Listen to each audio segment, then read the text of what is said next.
Morning my all friends. आज आपको हम बताने वाले हैं जो बायोलॉजी का आपका महत्व डिफरेंट होता है, तो जो कि अधिकतर परीक्षा में पूछा जाता है। तो आज मुझे आपका क्वेश्चन कह रहा है कि धमनी तथा सिरा में अंतर लिखिए। ठीक, जो धमनियां होती हैं और सिरा होती हैं, इनमें इन दोनों में डिफरेंट क्या होता है। जबकि धमनी और सिरा दोनों ही हमारे शरीर के दो विभिन्न कोशिकाएं या इनको नलिकाएं भी कह सकते हैं, क्योंकि जो इनमें वो ब्लड होता है सदैव ही गतिशील रहता है। ठीक, लेकिन इन दोनों में क्या डिफरेंट होता है तो आज हम वो जानने वाले हैं। तो होता क्या है, जो धमनियां होती हैं और जो सिराएं होती हैं, दोनों में ही ब्लड जो होता है वह गतिशील रहता है, लेकिन जो ब्लड होता है इन दोनों में एक अलग अलग तरीके से गतिशील होता है, अलग अलग इनका तौर तरीका होता है। तो देखिए, जो धमनी होती है तो लिखेंगे पॉइंट नंबर 1। अब धमनियों में क्या होता है तो लिखेंगे इनमें रुधिर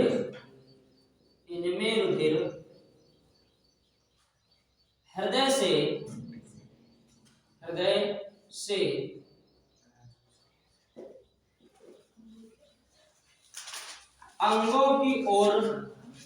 की ओर बहता है। और इधर लिखेंगे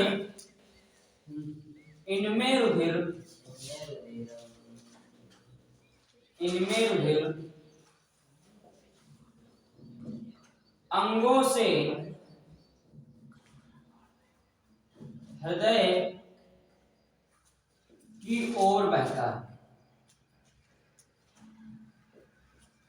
अब जरा ध्यान दीजिए, इन अगर पहला हमने डिफरेंट लिखा हुआ है, लिखा इनमें रुधिर हृदय से अंगों की ओर बहता है और इनमें रुधिर अंगों से हृदय की ओर बहता है। देखिए, जो धमनियां होती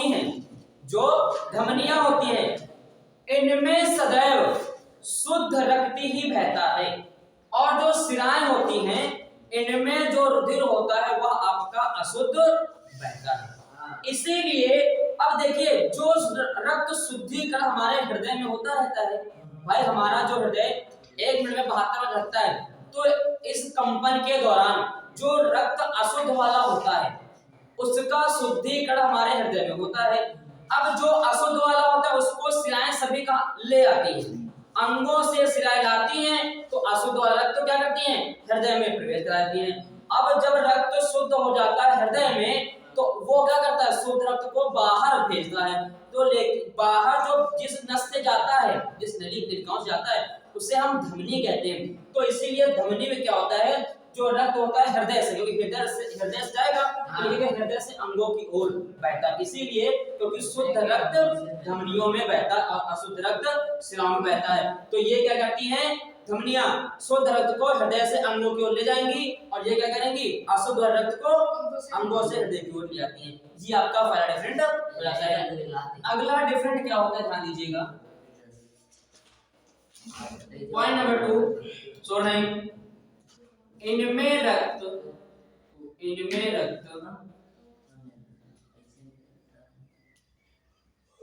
रुक कर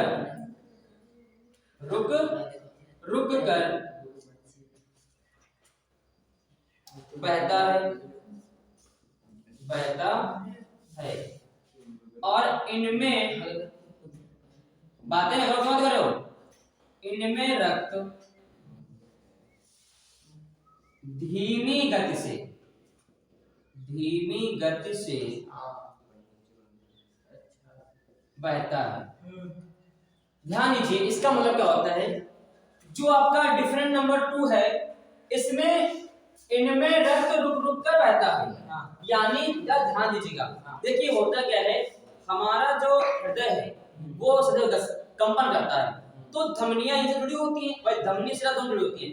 अब लेकिन ये शुद्ध रक्त है, वो क्या करेगा, शुद्ध रक्त आपका धमनी जाएगा, तो अब होगा क्या, हमेशा गति करता है, ये धड़कता रहता है। तो इसमें क्या होता है, धक्का लगा, फिर आपका बदल गया, फिर क्या होता है, यानी रक्त क्या कर रहा है, उसको फेंकता है, उसको रक्त को फेंकता है। तो रक्त क्या होता है, बिल्कुल सरल तरीके से नहीं, बल्कि क्या होता है, झटके के साथ, भाई धक्का लगा, पहले लगा, फिर रुका, फिर हो गया, यानी कि रुक रुक कर जलता है फिर रुकता है, जलता है फिर रुकता है, यानी इनमें जो रक्त होता है हमेशा रुक रुक कर बहता रहता है। और वो जो कारण होता है वो आपका कारण होता है किसका? वो आपका कारण होता है हृदय की गति की वजह से। ठीक, लेकिन जो शिराएं होती हैं इनमें भाई अंगों से आ रहा है तो हमेशा एक सरल धीमी गति से हमेशा ब्लड आता रहता है। ठीक, तो ये आपका डिफरेंट नंबर 2 हो जाएगा। अब होता क्या है, लिखेंगे इनमें कपाट नहीं होते हैं और इनमें कपाट होते हैं। देखिए होता क्या है, जो धमनियां होती हैं इनमें कपाट नहीं होते। क्यों इनमें कपाट नहीं होते हैं? क्योंकि यदि इनमें कपाट होते भी तो वो हमेशा क्या टूट जाते। क्यों? अब बताइए, जिस नलिका में जो ब्लड होता है वो बहुत तेजी से झटके के साथ बहता है, तो उनमें कपाट की आवश्यकता क्या है? अगर कपाट होंगे तो नस के फटने का डर होता है। बाय चांस नलिका में कपाट लगा हुआ है, एक रोक लगी होती है, फिर एक बाधा लगी होती है। अगर वो बाधा लगी होगी तो जब हृदय कंपन करता है तो ब्लड उससे जाएगा। अगर वहां पर कोई बाधा लगी होगी तो क्या होगा? उस बाधा की वजह से जो नलिका होती है वह आपकी फट जाएगी। तो इसीलिए इसमें जो रक्त होता है झटके के साथ बहता है और झटके के साथ बहने की वजह से ही इनमें कोई कपाट नहीं होते, अर्थात कोई इनमें बाधा नहीं होती है। लेकिन जो सिरा होती है, इसमें आपका नंबर 3 था सिरा में कपाट होते हैं। उसका रीजन ये होता है कि यदि सिरा में कपाट नहीं होंगे तो क्या होता है, इस जो अंगों से रक्त आ रहा था वो किसी भी दिशा में जा सकता है, क्योंकि वो सरल गति से बहता रहता है, तो पता नहीं वो कहां था। लेकिन इनमें कपाट अगर होते हैं तो इनमें क्या होता है, वो कपाट अपने एक तौर तरीके से खुलते और बंद होते हैं। ठीक, तो इसी वजह से क्या होता है, इनमें कपाट नहीं होता और इनमें कपाट होते हैं, जिससे ये जो रक्त होता है अशुद्ध वाला ये हमारे हृदय में सही तरीके से पहुंच जाता है। अगर कपाट इनमें क्या नहीं होते तो क्या होगा, ये कहीं भी जा सकता था। ठीक, और इसमें नहीं होते हैं क्योंकि इसमें झटके के साथ बहता है, तो अगर ये बाधा लगी होती कपाट होते तो नस फट जाती। ठीक, अब नंबर 4 क्या होता है, नंबर 4 आपको क्या करना है, नंबर 4 में आपको ये बताना है कि जो इनकी दीवारें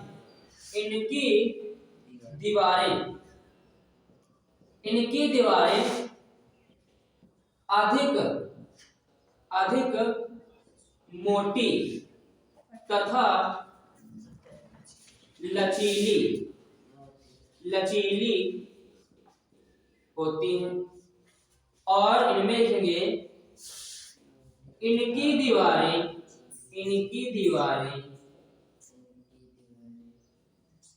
कम पतली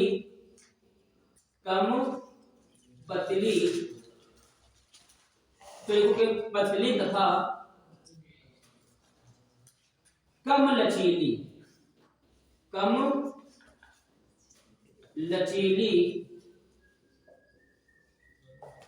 होती हैं। ध्यान दीजिए, इनकी जो दीवारें होती हैं, धमनियों की दीवारें होती हैं, वो काफी मोटी होती हैं तथा लचीली होती हैं। क्यों? उसका रीजन ये होता है, अगर धमनियों की दीवारें अगर मोटी ना हो